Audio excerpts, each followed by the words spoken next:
이민신성교회 10월 9일 말씀 나눔입니다. 제 기도하고 말씀 나눔 시작하도록 하겠습니다. 하나님 감사합니다. 주의 말씀을 가지고 주 앞에 서기 원합니다. 이 시간 우리와 함께 해주셔서 주의 말씀을 가지고 그 시대를 향한 예수님의 말씀 그리고 그 메시지를 가지고 우리 시대를 어떻게 살아갈지 함께 생각해 보면서 우리의 마음과 삶을 돌아보는 시간 될 수 있게 주님 함께 해주시옵소서. 감사드립니다. 예수님의 이름으로 기도드렸습니다. 아멘. 마태복음 9장입니다. 마태복음 9장 33절에서 38절까지 말씀 보겠습니다. 마태복음 9장 33절에서 38절.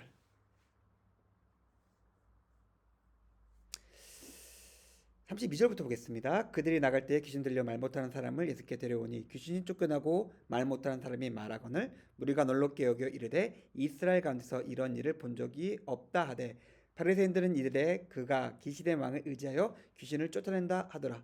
예수께서 모든 도시와 마을을 두루 다니사 그들의 회당에서 가르치시며 천국 복음을 전파하시며 모든 병과 모든 약한 것을 고치시니라. 무리를 보시고 불쌍히 여기시니 그들이 목자 없는 양같이 고생하여 기진합니다.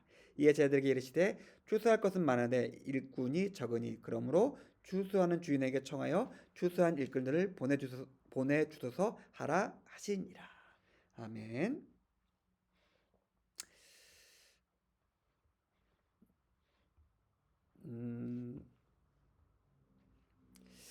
오늘 그 마태복음에서 계속 이어지는 과정을 보고 있으면은 예수님의 사역이 그 어떤 전환점을 맞고 있다는 생각을 하게 됩니다. 33절의 내용처럼 두루 다니시며 가르치시며 전파하시며 고치시고 계셨어요. 그런데 저희가 그 새벽 기도와 말씀 나눔과 주일 예배 시간에도 생각했듯이 예수님은 계속해서 이걸 하고 계셨어요. 여행하시며 돌아다니시면서 가르치시고 전파하시고 계속 고치시고 그것들을 반복하셨는데 아직도 예수님 앞에서는 듣지 못하고 배우지 못하고 그리고 여러 가지 질병과 억압으로 신음하는 많은 사람들이 예수님을 기다리고 있었습니다. 그래가지고 우리가 아마 이번 주 주일날 살펴보겠지만 혈루증 걸린 여인 같은 사람들이 그냥 막 밀고 들어오는 거예요. 많은 사람들이 많은 무리들이 예수님이 어디 계시다라는 소식만 들리면은 그냥 몰아치는 상황이었습니다. 그래서 우리가 10장도 보겠지만 10장에 보니까 제자들을 세우시고 제자들을 파송하시고 그러시면서 11장에 또뭐 살펴보겠지만 11장에 가서 세례 요한에게 말씀하시죠. 맹인이 보며 못 걷는 자가 걸으며 나병 환자가 깨끗하게 되며 못 듣는 자가 들으며 죽은 자가 살아나는 일이 이제 일어나고 있다라고 말씀하십니다. 9장과 10장과 11장의 차이가 간극이 크게 나타납니다. 예수님 혼자서 뭐라 그럴까요? 개인 기량이라 그럴까요?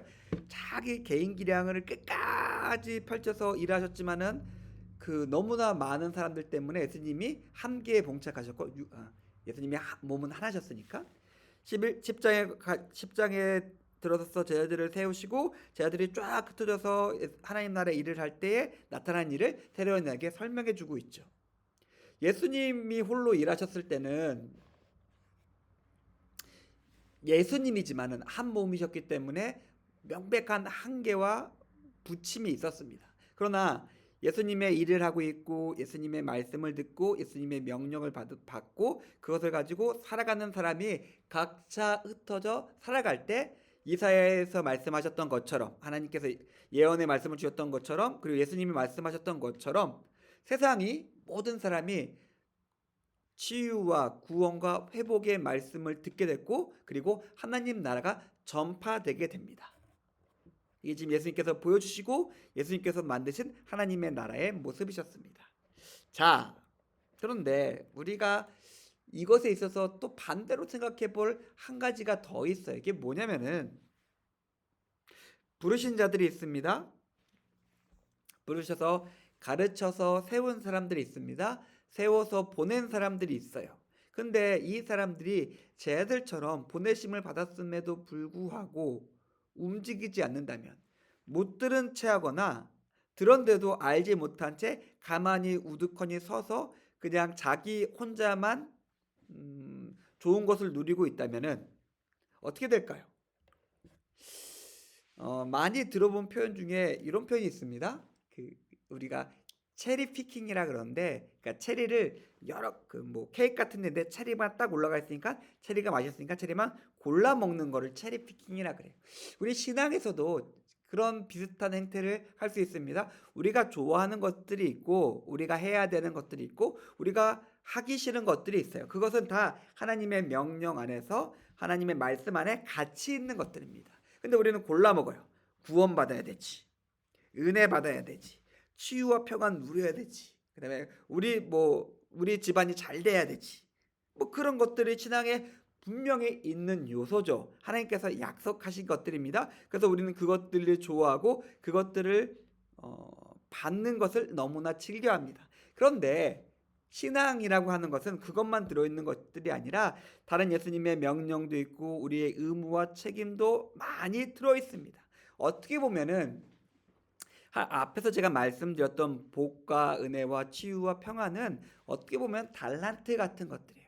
그것들을 받고 그것들을 가지고 누리고 그것들을 통해서 온전케 되고 그것들을 깨달아 알고 그 은혜를 통해서 구원을 받고 그 다음에 그 달란트를 가지고 사용하라는 것이죠.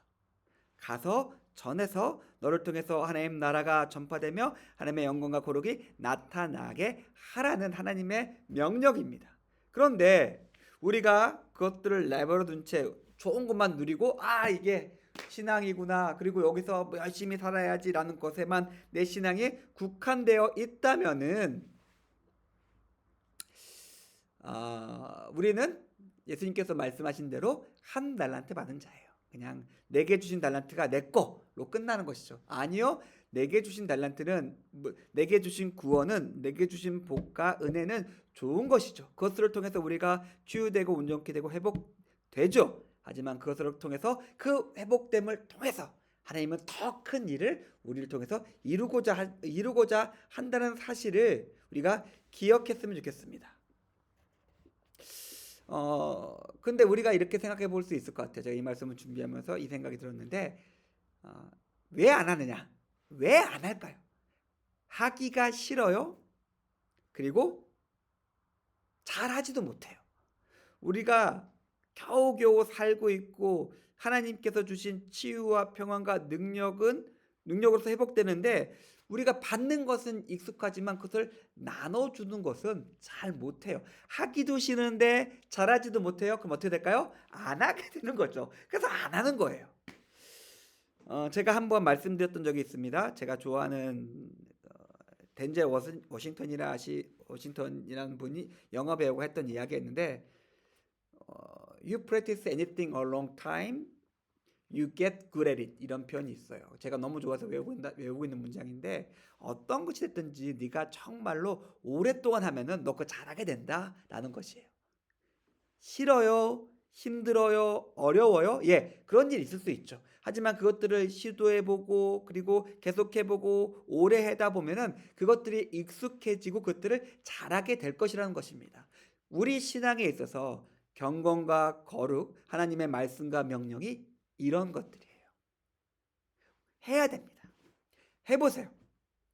우리가 따밥 봉사도 가고 부메랑에서 정말 오지게 말 듣는 아이들도 섬기고 있습니다.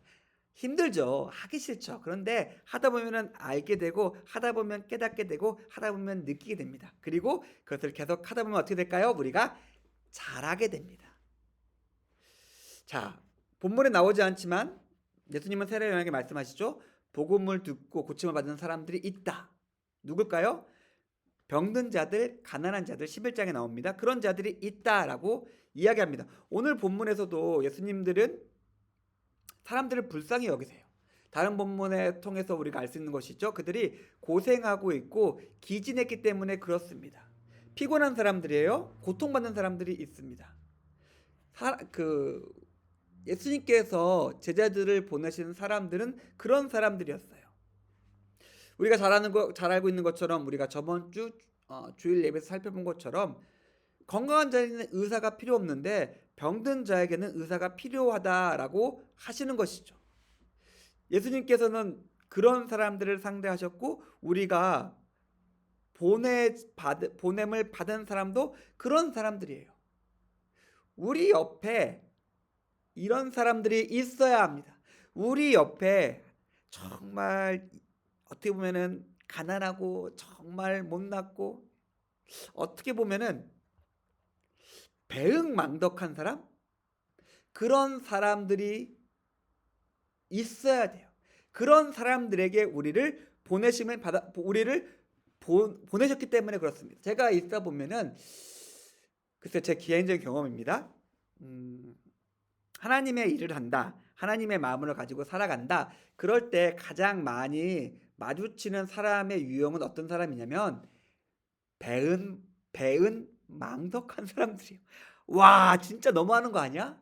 나는 정말 이렇게 좋은 마음으로 이렇게 좋은 것도 해주고 이렇게 아껴주고 사랑하고 이렇게 많은 것을 해줬는데 야, 넌 너무하는 거 아니야? 라고 하는 사람들에게 하나님은 뭐 목사를 보내시죠. 저 같은 목사를 보내시고 그리고 하나님의 사람들을 보내시는 거예요. 우리가 함께하는 사람들은 만약에 우리가 하나님의 말씀과 명령을 가지고 살아가고 있다면 우리와 함께하는 사람들은 그리 나이스하지 않아요.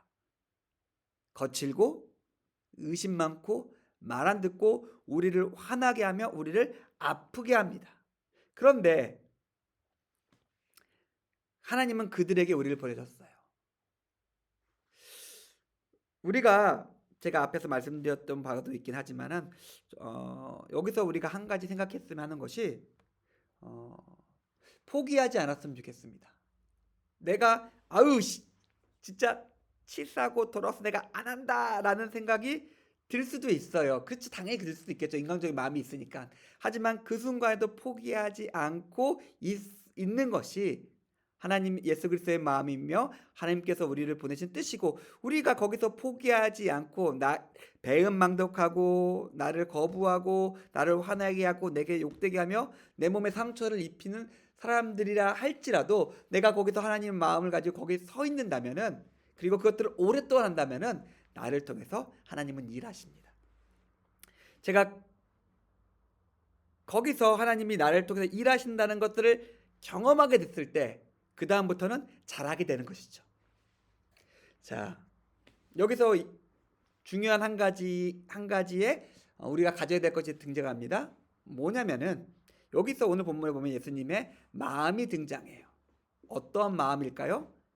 사람들을 불쌍히 여기시는 마음입니다. 무리를 불쌍히 여기시고 14장에도 보니까 불쌍히 여기신다는 말이 등장하고 15장에도 불쌍히 여기신다는 말이 등장하고 계속해서 불쌍히 여기신다, 불쌍히 여기신다, 불쌍히 여기신다라고 예수님께서는 말씀하십니다. 그리고 그들에게 다가가시는 거죠. 우리는 제가 앞에서 말씀드렸던 것과 연결해서 이야기한다면 다른 사람들을 불쌍히 여기지 않습니다. 누구를 불쌍히 여길까요? 나를 불쌍히 여겨요.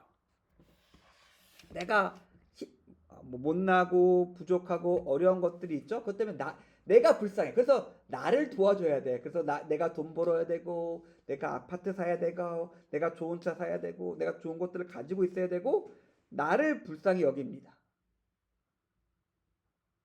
그런데 다른 사람, 제가 앞에서 말씀드렸던 사람들을 불쌍히 여기는 사람들이 있는데 그런 사람들은 어떻게 될까요?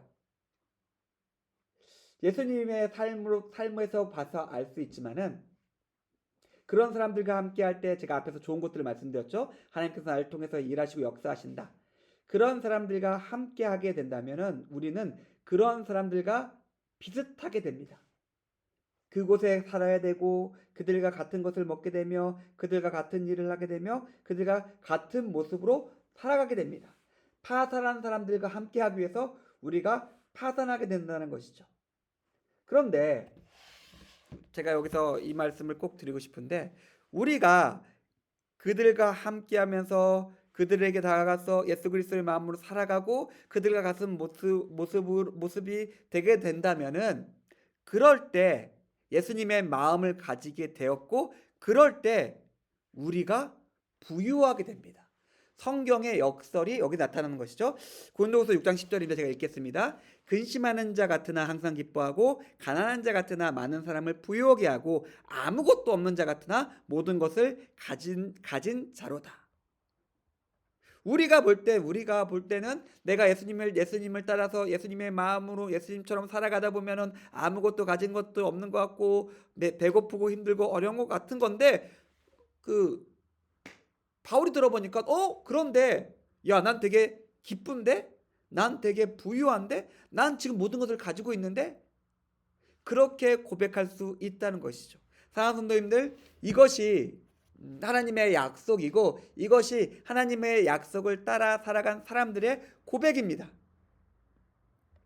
우리가 주님의 마음으로, 우리가 예수님의 마음으로 지금 예수님께서 이렇게 불쌍히 여기시며 고생하며 기진한 사람들과 함께하며 복음을 전파하며 병들고 약한 자들과 함께할 때 하나님은 우리를 통해서 일하시고 그 순간 우리를 부유하게 만들어 주십니다. 제가 확신을 가지고 말씀드릴게요. 다른 어떠한 삶을 살아가게 된다면 거기에는 언제나 갈급함이 있습니다. 목마름이 있어요. 언제나 부족하고 힘들고 목마르고 배고픔이 있을 수밖에 없는 삶을 살아갑니다. 그런데 예수님의 말씀처럼 예수님의 말씀을 듣고 배운 다음에 예수님의 마음을 가지고 다른 사람들과 함께 살아가고 그들과 같은 모습으로 내 삶이 변하게 된다면은 모든 것이 없어진 것 같고 배고프고 힘들고 아플 것 같은데, 그 순간 하나님께서 나를 풍성하게 채우고 부유하게 하신다는 사실입니다. 감히 저는 이게 성경에서 우리에게 말하는 하나님 나라 백성의 삶이라고 성도님들에게 말씀드리겠습니다. 그리고 저 또한 그런 삶을 그래도 한번 살아보니까 정말 그렇습니다. 돈 더 많이 벌면 좋겠죠. 더 좋은 집 살면 좋겠죠. 더 좋은 아파트와 더 좋은 곳에서 자식 교육시키면 더 좋겠죠. 물론 그게 좋겠죠. 하지만 그 삶에는 언제나 궁핍과 결핍과 목마름이 있을 수밖에 없다는 것을 우리가 기억하고, 우리가 예수님께서 보여주시는 모습을 따라 예수님의 모습대로 우리가 서며 다른 자들과 함께 살아가며 하나님께서 주시는 부유함으로 부유하게 되는 우리 임예신성교회 교우님들의 삶이 되기를 주님의 이름으로 축원드립니다. 제가 오늘 그 말씀 모임 시간에 또 다른 어떤 만남이 급하게 생겨가지고 이렇게 녹화로 이렇게 말씀 모임을 진행하게 되었습니다. 좀 양해해 주시고 오늘 이번 한 주간도 승리하시며 또 주일날 기쁜 모습으로 뵙도록 하겠습니다. 기도하겠습니다. 하나님 감사합니다. 오늘 말씀을 통해서 예수님의 마음과 예수님의 마음으로 살아가는 삶에 대해서 생각해 보았습니다. 우리 삶 가운데 함께 하시고 우리 삶을 예수님의 마음으로 살아갈 수 있게 우리 삶 가운데 역사해 주시옵소서. 감사드립니다. 예수님의 이름으로 기도드렸습니다. 아멘. 감사합니다.